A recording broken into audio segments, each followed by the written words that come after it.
बात को यहीं आगे ले जाते हुए, जैसे अतुल भाई ने कहा कि जो हम लोगों ने जोशीमठ का उदाहरण देखा वो पूरे उत्तराखंड में है, और सिक्किम का भी उन्होंने बताया कि सिक्किम में क्या हुआ। वहाँ पे एक जगह है, वहाँ नॉर्थ सिक्किम में चुंगथांग करके एक जगह है, उसके ऊपर जो ग्लेशियर था, वो ग्लेशियर काफी समय से जो है वो जिसको हिमनद झील कहते हैं, मतलब कि ग्लेशियर लेक्स बन जाते हैं जो उच्च हिमालयी क्षेत्र हैं, वो बड़ी होती गई और उसमें एक बांध जैसा, एक झील जैसा बन जाता है, क्योंकि वहां पे लगातार स्लाइड होते रहते हैं और उसको मोरेन कहते हैं। और वो मोरेन जो है जब वो फटा तो झील से पानी आगे आया और बाढ़ आई।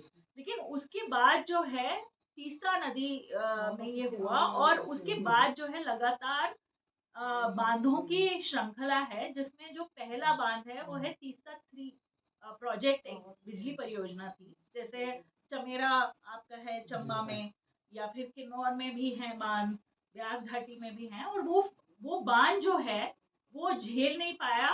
वार्निंग उन तक पहुंची, उसके बावजूद वो झेल नहीं पाया, वो टूट गया बांध। और वो बांध जो टूटने से आगे नुकसान हुआ, और ऐसी ही चीज जो है तपोवन में हमने 2021 में देखी। अब हिमाचल में क्या हुआ इस साल 2022 2023 में, सॉरी 23 से शुरू करूंगी, लेकिन इसको हम थोड़ा सा ऐतिहासिक रूप में भी देखें। ब्यास घाटी में जुलाई 9 को बारिश तेज होती है। अब इसमें जो बारिश के आंकड़े हैं, पिछले लोग कह रहे हैं कि 50, या फिर जो हमारे एक्सपर्ट्स हैं वो कह रहे हैं कि 50 साल पहले हुई थी शायद ऐसी बारिश, उससे उसके अलावा नहीं हुई। लेकिन 2-3 दिनों में जो बारिश हुई उसमें इतनी बड़ी बाढ़ आई कि बहुत ही जो पुराने पुल थे वगैरह वो जो है बह गए काफी, मतलब बहुत बड़े पैमाने पे नुकसान हुआ। ये हमने देखा 3-4 दिनों के एक अंतराल में बहुत भयंकर आपदा आई। अम, और इसमें जो है अगर हम ब्यास घाटी देखें तो पंडो करके एक जगह है, पंडो में एक बांध है, उसके ऊपर 8 बांध है। और यहाँ पे बहुत बड़े पैमाने पे 4 लेन हाईवे के लिए मलबा जो है वो नदी के किनारे, और ब्यास घाटी अगर आप लोगों ने देखी होगी एक संकरी घाटी है, नदी के किनारे जो है सड़क बनी है, उसका चौड़ीकरण हुआ है, उसमें अब सिर्फ बची हुई है सिंगल लेन या कहीं कहीं डबल लेन। वो जो 4 लेन बनी थी वो, उसमें से 2 लेन गायब हो चुकी, वो बाढ़ ब्यास नदी ले गई, क्योंकि ब्यास का अपना एक रुख था और उसने वो रुख वापस अपनाया, क्योंकि उस वो जो मलबा गिराया गया था और उसके ऊपर फिर सड़क बनाई गई थी। तो और वो मलबा कई जगह पे नालों में भी वगैरह देखने को मिला। और तीसरा हमने ये भी देखा थुनाग में जो करसोग से जो भाई साहब हैं, अच्छा हाँ आप ही बता रहे थे कि थुनाग में जो इंसिडेंट हुआ, तो थुनाग वाला ये था कि वहां पे सुनाग जो टाउन है उसके ऊपर कहीं ना कहीं बहुत बड़े पैमाने पे इरोजन यानी भूमि का कटाव हुआ। वो सड़क की वजह से हुआ, गांव की सड़क थी, लेकिन उसमें बहुत सारे और पॉलिटिकल चीजें भी हैं। और वहां पे पेड़ों का कटान बहुत भयंकर रूप से हुआ, और जो आपने तस्वीरें देखी होंगी कि पेड़ जो है वो मड स्लाइड के साथ नीचे आए और वो बाढ़ का रूप धारण करके घरों को भी बहा के लेकर गए। तो जो हम लोगों ने हिमाचल में आपदा देखी उसमें भी हमें ये नजर आया कि और ब्यास की जो आपदा हुई अगस्त में जो हुआ उसके बारे में मैं अलग से बात करूंगी, लेकिन जो ब्यास की आपदा हुई उसमें भी ये चीज हुई कि एक प्रोजेक्ट था जो अपने गेट समय से नहीं खोल पाए। एक नहीं, एक से ज्यादा प्रोजेक्ट थे, लेकिन एक में तो ये हो गया कि जो गेट खुलते हैं, मतलब कि पानी बहुत ज्यादा है तो वो गेट खोल देते हैं बांध के, तो वो जो गेट है वो खुले ही नहीं। क्यों? क्योंकि वो गेट में पत्थर और बहुत सारे, क्योंकि इतना ऊपर है, गाद और पत्थर भर गए थे, तो वो गेट नहीं खुले। वो प्रोजेक्ट कभी भी ढह सकता है, उसके दोनों तरफ जो है बड़े भूस्खलन आए हुए हैं। और सरकार ने 21 बांधों की लिस्ट दी है अभी हिमाचल में। तो हिमाचल में अगर हम देखें कि 150 से ज्यादा बिजली परियोजनाएं हैं, और अगर सारी जितनी भी प्लान है सभी बन जाएंगी तो 1000 होंगी, छोटी बड़ी मिला के। अगर सारी बन जाती हैं तो 1000 बांध जो है हिमाचल की नदियों पे है। सिर्फ 2 घाटियां बची हैं अब, एक ऊपर सतलज घाटी है और चिनाब, जहाँ पे डैम नहीं है, बिजली प्रोजेक्ट नहीं है। बाकी सारी घाटियां जो है वो चकाचक भर गई हैं, या तो बन रहे हैं या बनाने वाले। तो 21 बांधों ने फ्लड वार्निंग सिस्टम को फॉलो नहीं किया। लेकिन हम इस बात को हमें पूछना चाहिए कि ये क्यों नहीं हो रहा है, क्योंकि ये ऐसा तो नहीं कि ये बांध बिना किसी परमिशन के, बिना किसी स्टडी के, या बिना किसी पूरी एक प्रक्रिया के वो अपने आप ही बन गए। और ये भी नहीं है कि जहां तक हमारे क्लाइमेट चेंज की बात है, तो जलवायु परिवर्तन जो प्रक्रिया है, जिसमें हम हर चीज को कहते हैं कि जैसे क्लाउड बर्स्ट हुआ, अचानक बादल फटना, या फिर हिमनद झील का फटना, या फिर जब जो बारिश का जो पैटर्न है वो बदलना, क्योंकि ये सारी चीजें हो रही है क्योंकि तापमान बढ़ रहा है और हिमालयी क्षेत्रों में ज्यादा जो है उसका प्रभाव हमें दिख रहा है। लेकिन ये जानकारी ऐसा नहीं कि हमारे पास नहीं थी, या जो संस्थान है, बड़े बड़े संस्थान है, एक नेशनल हिमालयन क्लाइमेट चेंज का मिशन है जो पिछले 2 दशकों से लगातार मॉनिटर कर रहा है कि हर साल क्या हो रहा है। तो क्लाइमेट चेंज की जानकारी है, आम जनता के पास हो सकता है नहीं है, लेकिन आम जनता के पास उसका अनुभव है, खेती में या कुछ कुछ और चीजों में हमें देखने को मिल रहा है। तो ऐसा नहीं है कि हमें पता नहीं है ये हो रहा है, लेकिन जो डेटा है वो सरकार के पास है कि इस तरह से झीलें बन रही है, वो कभी फट सकती हैं। इसके बावजूद जो है, स्टडी करने के बावजूद जो है ये परियोजनाएं यहाँ बन रही हैं। और ये उस जो पूरे एक तरह से प्रक्रिया है। अब इसमें मैं तीसरे पहलू पे आऊंगी कि ये कहते हैं कि हिमालय जो है ये यंग फोल्ड माउंटेन है, और यहाँ का जो भूगोल है, यहाँ का जो भूगर्भ है, वो बहुत ही नाजुक है। और ये बार बार नाजुक शब्द का इस्तेमाल किया जाता है, लेकिन जब आप किसी नदी को जब बाढ़ आती है तो आप किसी दरिया को देखेंगे तो आपको नाजुक तो वो दिखाई नहीं देता है बिल्कुल भी ना। हमें दिखाई देता है जब हम पहाड़ के ऊपर, जब हिमालय के ऊपर कविताएं पढ़ते हैं स्कूल में, तो खड़ा हिमालय, विशाल हिमालय, ये सब बोलते हैं हम लोग।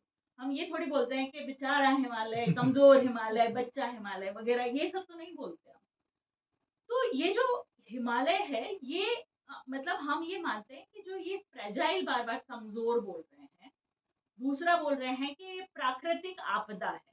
ये दोनों ही चीजों पे हमें दोबारा सोचना चाहिए कि हमें इन शब्दों का प्रयोग बार बार सरकार दे रही है। फ्रेजाइल कह के ये कह रही है कि हमारे जो कंस्ट्रक्शन है, हमने जो विकास किया, उसमें कोई प्रॉब्लम नहीं है, ये प्रॉब्लम है यहाँ के भूगोल की, यहाँ के भूगर्भ की। अब हम ये आर्ग्यूमेंट तो दे सकते हैं, ये तो हम कह सकते हैं, तर्क दे सकते हैं कि भाई आपको अगर पहले से पता था कि इस तरह का भूगोल है तो आपने क्यों ये चीज बनाई।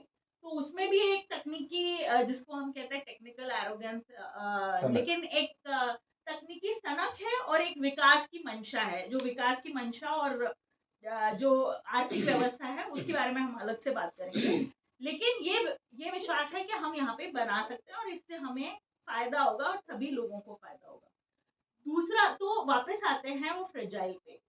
तो अगर हम ये देखें कि थोड़ा ऐतिहासिक रूप से थोड़ा पीछे जाते हैं, तो यहाँ पे जैसे जो गांव में हम हैं, जो गद्दी समुदाय है, वो उनके पास खेती भी है, और वो अपने गाय या भेड़ बकरी जो पालन करते हैं। यहाँ के लोग जो बाकी लोग जो भेड़ पालन नहीं करते वो गाय भी रखते हैं। सीजनल वो माइग्रेशन करके ऊपर जाते हैं।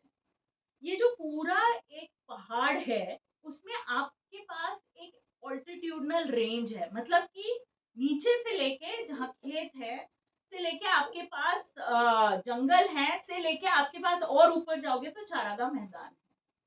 तो ये जो इसको हम कहते विविध जो है भूगोल है।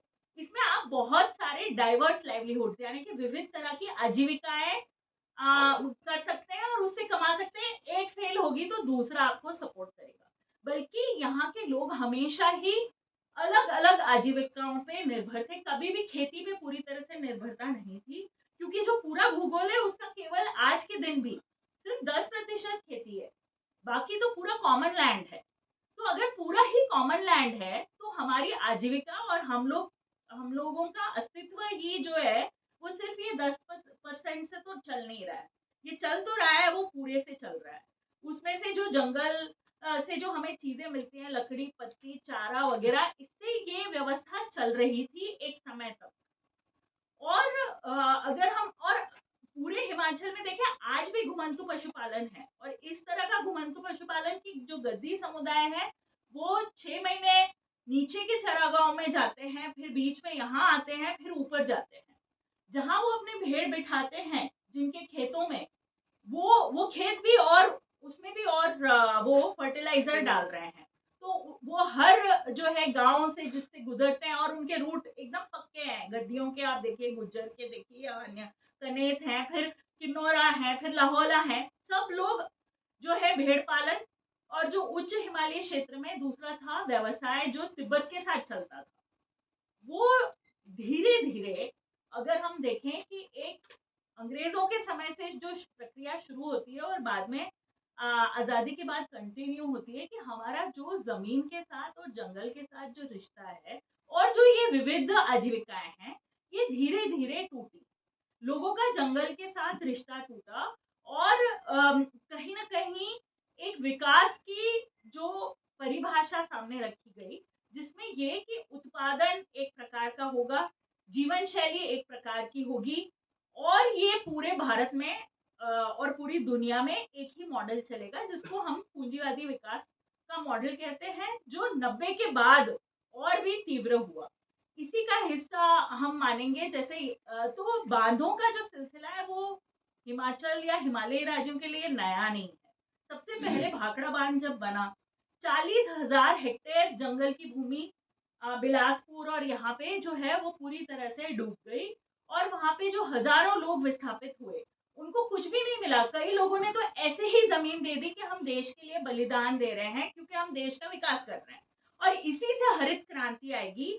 और पंजाब जो है उस तक वहां पे जो पंजाब और फिर जो यहाँ पे यूपी और इंडो गैंजेटिक प्लेन है, ये पूरी दुनिया, पूरे देश को जिसको फूड सिक्योरिटी, अन्न सुरक्षा देंगे। तो उसके लिए यहाँ के लोगों ने बलिदान दिए। और ये उसके उसके एवज में हमें मिलेगा क्या? पीडीएस का राशन भी मिलेगा, और हमें भी अन्न सुरक्षा मिलेगी, क्योंकि यहाँ पे इतना राशन होता नहीं है। ये एक तरह से इस पूरे एक्सचेंज का वादा था। लेकिन आज के दिन अगर हम देखें तो पंजाब में खेती का की क्या हालत है, पूरे देश में जो है किसानी की क्या हालत है, और अन्न सुरक्षा के जो मुद्दे हैं वो और भी गंभीर हुए हैं, उसमें पर्यावरण के और भी मुद्दे जुड़ गए हैं। वापस मैं इस बात पे आऊंगी। बाढ़ या भूस्खलन जो है ये आपदा नहीं है। ये जो है प्राकृतिक प्रक्रियाएं हैं जो पहाड़ों में हमेशा से होती थी। इसको जो आपदा का जो रूप हुआ, जो मिला है, वो पिछले 20 से 30 सालों में हमें देखने को मिलता है, कि जिसमें नुकसान होता है मकानों को, लोगों को, और जाने जा रही है, जिसमें मास टूरिज्म भी जुड़ा हुआ है। तो अब शिमला पे आते हैं कि जो अगस्त की घटना होती है, जहां शिमला में दो जगह पे लोग दब जाते हैं। खासकर एक जगह पे जो शिव मंदिर की जगह थी, जहाँ पे सीपेज वाला एरिया था, मतलब वहां से पानी की निकासी ठीक से नहीं हो रही थी, और वहां से ऊपर से लैंडस्लाइड हुई। और ये कि ये लगातार बारिश से पहले ही काफी धरती जो है उसने नमी पकड़ ली थी, और उसके बाद और फिर एक स्लॉटर हाउस में जो बड़ा मकान गिरा, वहां पे स्लॉटर हाउस वाले मकान में भी सरकार को पता था, लेकिन जो लोग वहां रहते हैं अब उनके ऊपर बात सरकार डाल रही है कि लोगों ने क्यों बनाया। तो एक तो आर्ग्यूमेंट उसका अतुल जी ने दिया कि भाई सरकार को, प्रशासन को पता था, आप ही ने जो है परमिशन दी है बनाने की, कई जगह आपने लोगों को बिठाया है। यहाँ पे मंडी में हम लोग एक समुदाय से मिले जो वाल्मीकि समुदाय, उनको बाकायदा सरकार ने बोला था कि आप यहाँ बैठिए, क्योंकि वहां पे पंडो का जो ब्यास का पानी है वो पंडो डैम लेके सतलज में डाल दे रहा है। तो ये तो 70 में बना है बांध, तो कभी भी ब्यास इतनी बड़ी हमने देखी ही नहीं, क्योंकि कभी भी पंडो का पानी ब्यास में जो 70 साल पहले, मतलब जो 50 साल पहले जो उसका बहाव था, 100 साल पहले बहाव था, वो आज के दिन रहा ही नहीं।